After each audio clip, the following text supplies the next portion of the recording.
기업들은 도대체 언제, 왜 공장을 더 짓기로 결정할까요? 또 어떤 상황이 되면 투자를 멈출까요?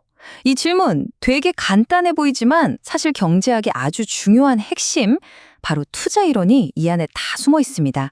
우리 수험생 여러분들이 정말 많이 어려워하는 주제 중 하나죠. 오늘 젖장 박사가 시험에 나오는 내용만 콕콕 집어서 아주 명쾌하게 끝내드리겠습니다. 안녕하세요. 여러분의 든든한 경제학 동반자 짱 박사입니다.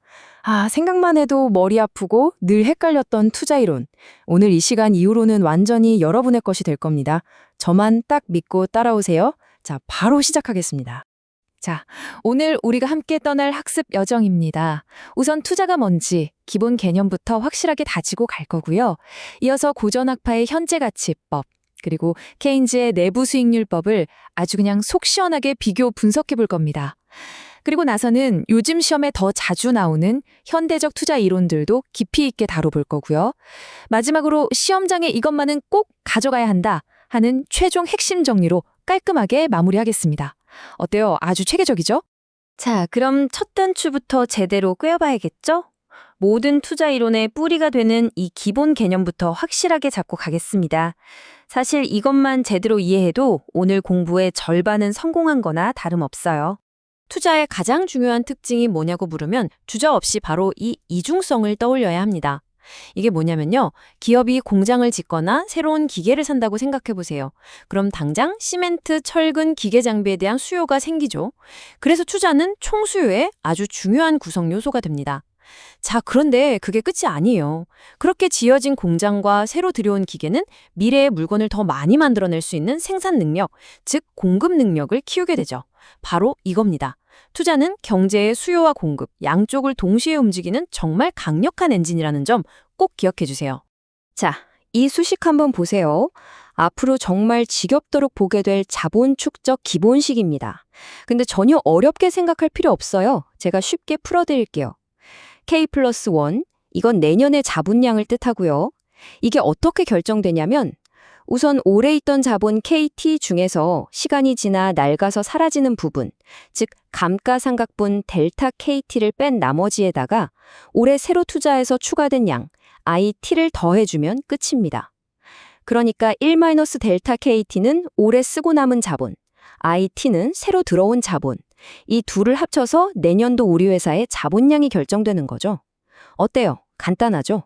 이제 본격적으로 기업들이 그래서 투자를 할까 말까 어떻게 결정하는지 그 방법을 파헤쳐 보겠습니다. 첫 번째 주자는 바로 고전학파의 현재가치법입니다. 이름 그대로 미래의 수익을 현재의 가치로 냉정하게 따져보는 아주 합리적인 방법이에요. 이 슬라이드에 집중해 주세요. 현재 가치, 영어로 present value, 줄여서 PV라고 부르는 걸 구하는 공식입니다. 자, 기업이 투자를 하면 수익이 한 번에 들어오는 게 아니라 보통 몇 년에 걸쳐서 들어오잖아요. 여기 R1, R2, RN이 바로 미래 각 연도에 기대되는 수익을 말해요. 그런데 생각해보세요. 1년 뒤에 1억 원이랑 지금 당장 내 손에 있는 1억 원은 가치가 다르잖아요. 당연히 지금 1억 원이 더 좋죠. 그래서 미래에 들어올 돈들을 시장이자율 R로 할인해서 지금 시점의 가치로 똑같이 바꿔주는 작업이 필요한 겁니다. 1년 뒤 수익은 1 플러스 R로 한 번 나눠주고 2년 뒤 수익은 1 플러스 R의 제곱으로, 즉 두 번 나눠주고 이렇게 먼 미래의 수익일수록 더 많이 할인해서 현재 가치들을 싹 다 더하는 거죠. 자, 그럼 가장 중요한 질문이죠. 이 현재가치법을 이용해서 우리는 대체 언제 투자를 결정해야 하는 걸까요? 그 기준은요, 아주 명확하고 간단합니다. 바로 이겁니다. 미래에 벌어들일 모든 수익을 현재가치, PV로 싹 다 환산해 봤더니 지금 당장 이 투자에 들어가는 비용, C, 코스트보다 크다. 그럼 당연히 투자해야죠. 이건 무조건 남는 장사니까요. 반대로 PV가 C보다 작으면 손해보는 장사니까 당연히 투자를 하면 안 되겠죠. 아주 심플하고 직관적인 기준입니다. 이번에는 또 다른 거장, 케인즈의 시각으로 투자를 바라보겠습니다. 케인즈는 투자의 한계 효율이라는 정말 중요한 개념을 제시했는데요. 방금 배운 고전학파랑 뭐가 다른지 그 차이점을 생각하면서 들어보시면 훨씬 더 재미있을 겁니다. 투자의 한계 효율 MEI. 이건 다른 말로 내부 수익률이라고도 부르는데요. 이게 뭐냐면요.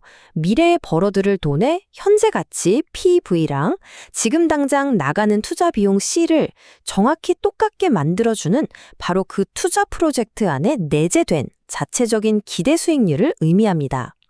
다시 말해서 시장 상황이랑 비교하기 전에 이 사업 자체가 껍질을 까보면 연 몇 %짜리 사업인가 그 잠재력을 보여주는 값이라고 생각하시면 돼요.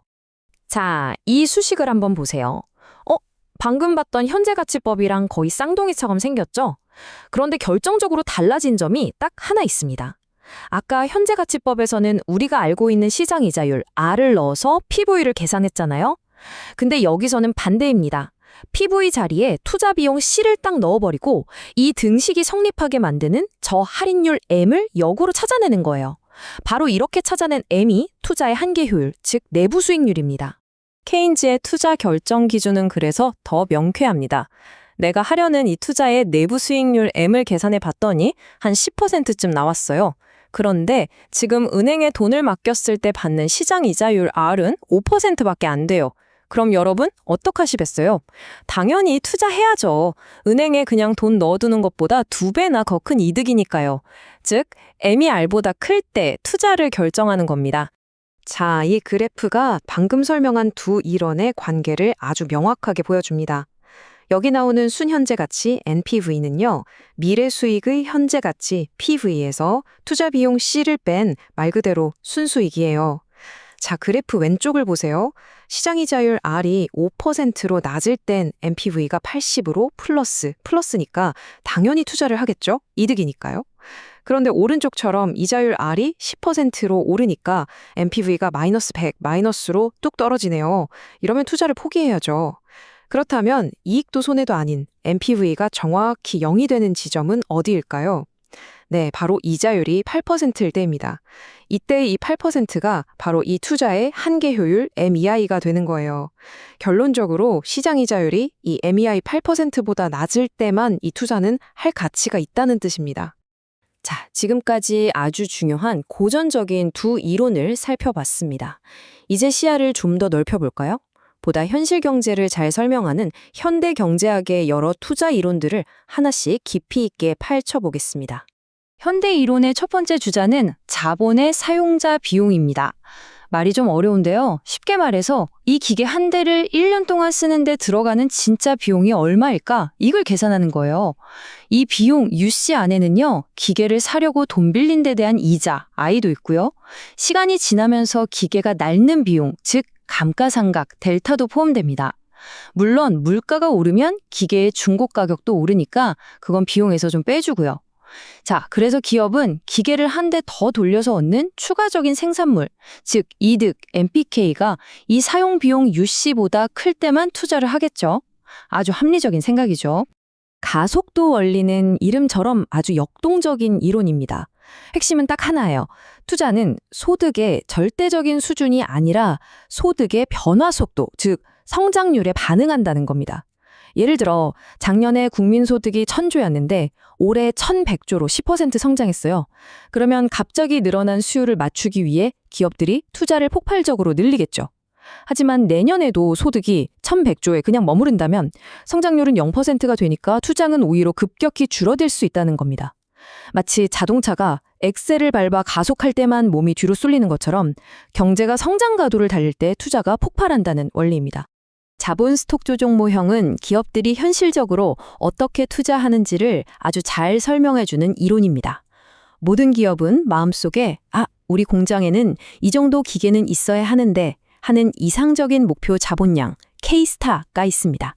하지만 현재 자본량과 차이가 크다고 해서 당장 필요한 기계를 한꺼번에 다 사들이지는 않죠. 돈도 많이 들고 시장 상황도 좀 더 지켜봐야 하니까요. 그래서 매년 그 목표와 현실의 격차 중에서 일부, 예를 들면 한 30%씩만, 즉 여기 수식에 있는 람다 값만큼만 투자를 통해서 점진적으로 목표에 다가간다는 아주 현실적인 이론이라고 할 수 있습니다. 자, 마지막으로 주식 투자하는 분들이라면 꼭 알아야 할 토빈의 Q입니다. 이거 아주 간단하고 직관적이에요. 분모는 우리 회사 공장이랑 기계를 지금 당장 새로 짓고 사는데 드는 비용, 즉 대체 비용이고요. 분자는 주식시장에서 투자자들이 평가하는 우리 회사의 가치, 바로 시가총액입니다. 만약에 이 Q값이 1보다 크다. 예를 들어 1.5가 나왔다고 해봅시다. 이건 우리가 100억 원을 들여서 공장을 지으면 주식시장은 그 가치를 150억 원으로 쳐준다는 뜻이에요. 그럼 기업 경영자는 어떨까요? 당연히 신나서 투자를 마구 늘리겠죠? 반대로 Q가 1보다 작으면 투자를 할수록 손해니까 투자를 꺼리게 되는 겁니다. 자, 정말 많은 이론들을 숨가쁘게 달려왔습니다. 고생 많으셨어요. 이제 시험장에 들고 갈 수 있도록 오늘 배운 내용의 핵심 결정 기준만 딱 정리해드리겠습니다. 이 슬라이드는 그냥 눈으로 보지 마시고 머릿속에 사진을 찍듯이 완벽하게 저장해두셔야 합니다. 이 표 하나면 게임 끝입니다. 자, 복습해볼까요? 현재가치법은 뭐였죠? 그렇죠. 미래 수익의 현재가치 PV가 비용 C보다 클 때. 내부 수익률법은 내부 수익률 M이 시장이자율 R보다 높을 때. 자본의 사용자 비용 이론은 자본의 한계 생산물 MPK가 사용자 비용 UC보다 클 때. 마지막으로 토빈의 Q는 Q값이 1보다 클 때. 각각의 이론이 어떤 기준으로 투자를 결정하는지 이 네 가지 기준을 명확하게 각인시켜 두셔야 합니다. 아시겠죠? 경제학 공부 정말 하다 보면 힘들고 외로운 싸움이라는 생각이 들 때가 많죠. 하지만 여러분, 절대 혼자가 아닙니다. 이 강의를 듣고 있는 지금 이 순간, 저 짱 박사가 항상 여러분 곁에서 응원하고 있다는 사실을 잊지 마세요. 포기만 하지 않으면 여러분은 반드시 해낼 수 있습니다. 제가 끝까지 함께 돕겠습니다. 혹시 오늘 배운 내용 중에 이 부분은 다시 들어도 좀 헷갈린다거나 더 궁금한 점이 있다면요. 절대 혼자 끙끙 앓지 마시고 저희 네이버 짱박사 경제학 스터디 카페로 오세요. 이니 정말 많은 수험생들이 모여서 으쌰으쌰 공부하고 있고요. 실력 있고 또 무엇보다 정말 친절한 우리 조교님들과 저 짱박사가 여러분의 질문을 목 빠지게 기다리고 있겠습니다.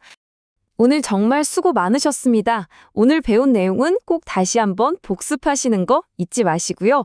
우리는 더 유익하고 알찬 내용으로 다음 시간에 다시 만나겠습니다. 여러분 힘내세요. 화이팅!